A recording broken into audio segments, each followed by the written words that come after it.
안녕하세요. 디아이성형외과 닥터눈코익 정현희 원장입니다. 안타까운 사연으로 코제 수술을 하시게 된 제 금쪽 같은 환자분들의 동의를 얻어서 그 사례를 소개하고 있습니다. 이번이 벌써 4번째 편이죠. 많은 분들께서 이 정보를 통해서 코제 수술을 피해가실 수 있기를 기원합니다. 오늘 소개해드릴 금쪽 같은 환자분께서는 4번에 걸친 코제 수술을 하시고도 결국 코끝이 들리는 심한 구축 현상이 재발하였고, 수술 후 수개월에 걸쳐서 코에 이물 염증 반응이 반복되어 이를 치료하고자 저희 병원에 찾아오셨습니다. 그래서 저희 병원에서 5번째 코제 수술을 하시게 되었어요. 어떻게 치료했는지, 그리고 왜 그런 치료를 했는지에 대해 얘기해 보려고 합니다.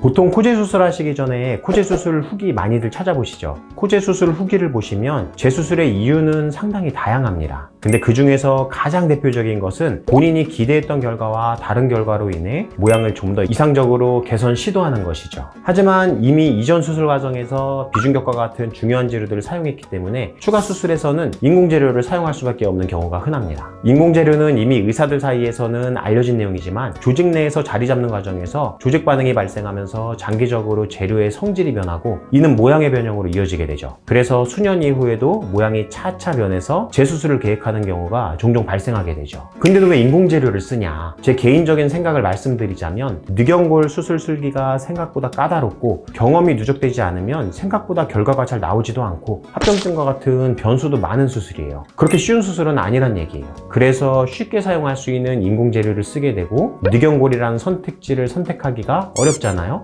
인공재료에 대한 무조건적인 믿음이 서서히 생기게 돼요. 심지어 의사조차도 말이죠.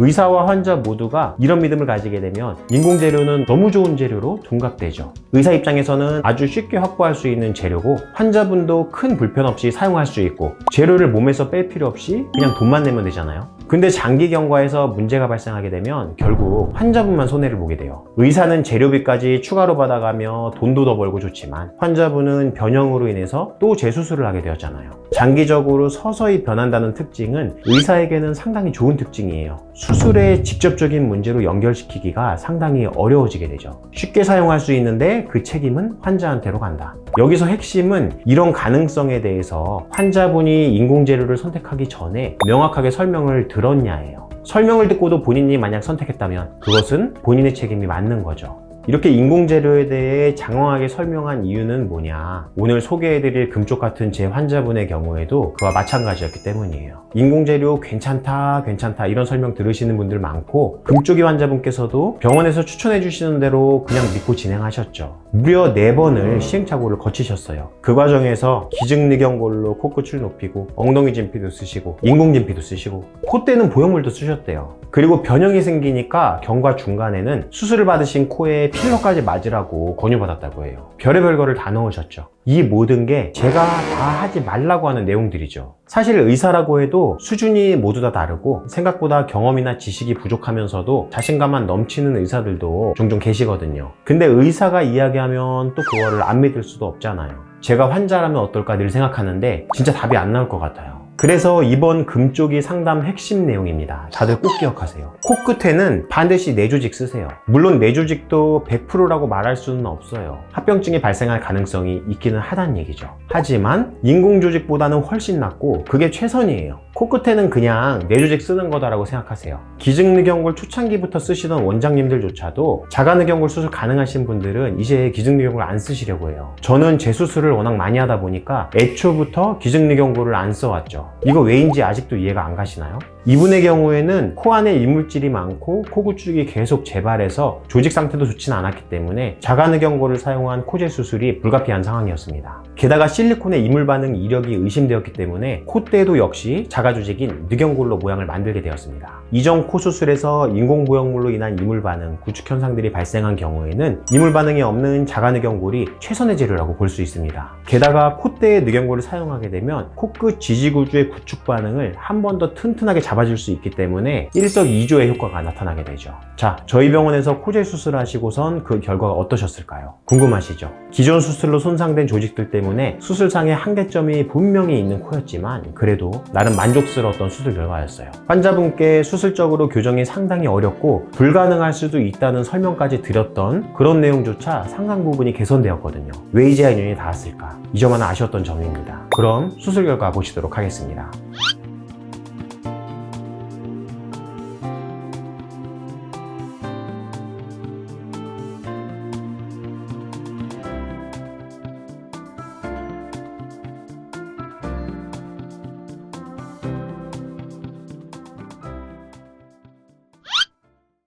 정면에서 보시기에도 콧구멍 변형이 심하죠. 코끝 조직들이 뭔가 단단하게 꽉 뭉쳐있는 느낌이에요. 실제로 들어가 보면 안에도 똑같아요. 흉조직으로 단단하게 수축돼서 꽉 뭉쳐있는 느낌. 수술은 이런 뭉친 조직을 피부와 분리시키고 조직 안에서 정상적인 구조들을 모두 하나하나 싹 다 분리하고 흉조직은 제거해요. 필요하면 플랩으로 만들어서 볼륨을 채우는 용으로 사용하기도 하죠. 수로 보시면 콧구멍 노출, 비주 위치 모두 거의 정상적인 모양으로 변화되었죠. 안타까운 점 하나는 변형된 콧구멍의 그 크기는 완전히 정상화되기는 어려워요. 재수술에서 아쉽다고 느끼는 경우는 이렇게 피부 변형이나 피부 부족과 같은 피부 쪽 문제와 관련된 점들이에요. 하지만 아쉽다고 해도 술전보다 상당히 많이 개선되었죠. 술전 45도와 측면 사진 보시면 코끝이 상당히 많이 들려있죠. 구축 반응이 장기적으로 꽤 심하게 왔음을 알 수 있어요. 그리고 코끝 구축이 생기면서 콧대와의 밸런스도 모두 망가져서 콧대는 오히려 너무 높아 보이는 느낌이죠. 수루 사진을 보시면 들려있는 느낌 많이 개선되었죠. 제가 항상 이야기하는 것이지만 코끝을 내린다는 것 너무 쉽게 생각하시는데 코끝을 상당히 높이는 것과 동일한 조작이에요. 코끝이 낮아지면 코가 들려 보인다는 원리도 동일한 내용입니다.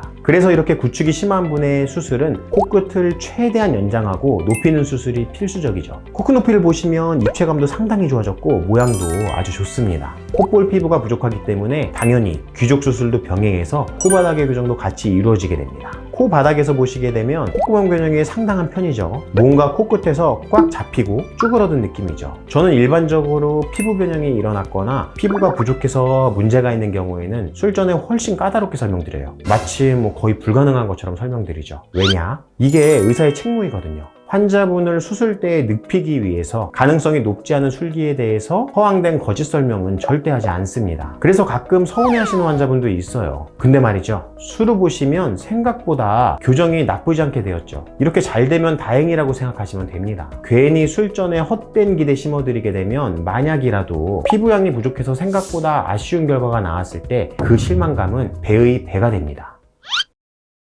어떻게 저희 금쪽 같은 환자분의 코재 수술 케이스 잘 보셨는지요? 여러분들도 이 케이스를 통해서 재수술 없는 건강한 코재 수술 받으시기를 기원합니다. 이상 닥터눈 코익 성형외과 전문의 정현희 원장이었습니다. 감사합니다.